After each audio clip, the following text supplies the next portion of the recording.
வணக்கம் நண்பர்களே, இந்த வீடியோவில் எதை பற்றி பார்க்க போகிறோம் அப்படின்னா, மகளிர் உரிமை தொகை குறித்து ஒரு முக்கியமான அப்டேட் பற்றி தான் பார்க்க போகிறோம். இது என்ன அப்டேட், என்ன சொல்லியிருக்காங்க அப்படின்னு இந்த வீடியோவில் பார்க்கலாம்.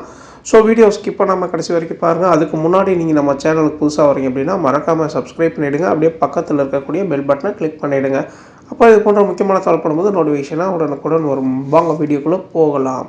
தமிழ்நாட்டில் புதிய அரசு பொறுப்பேற்றுள்ள நிலையில் பெண்களுக்கான மகளிர் உரிமை தொகை திட்டத்தில் முக்கிய மாற்றங்களை மேற்கொள்ள அரசு திட்டமிட்டுள்ளதாக தகவல்கள் வெளியாகியுள்ளன.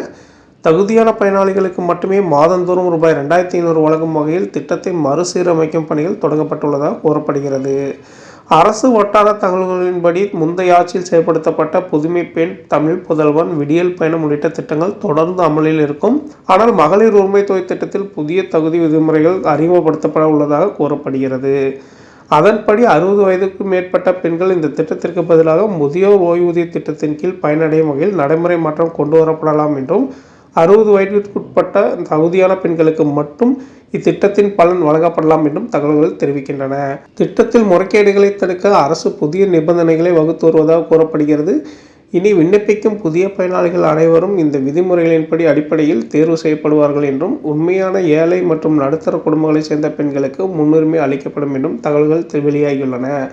பயனாளிகளை துல்லியமாக அடையாளம் காண நவீன தொழில்நுட்பத்தை பயன்படுத்த அரசு திட்டமிட்டுள்ளதாக கூறப்படுகிறது.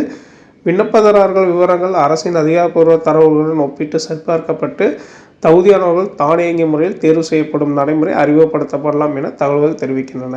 இருப்பினும் இந்த மாற்றங்கள் குறித்து முதல்வர் விஜய் அரசு இதுவரை அதிகாரப்பூர்வ அறிவிப்பை வெளியிடவில்லை.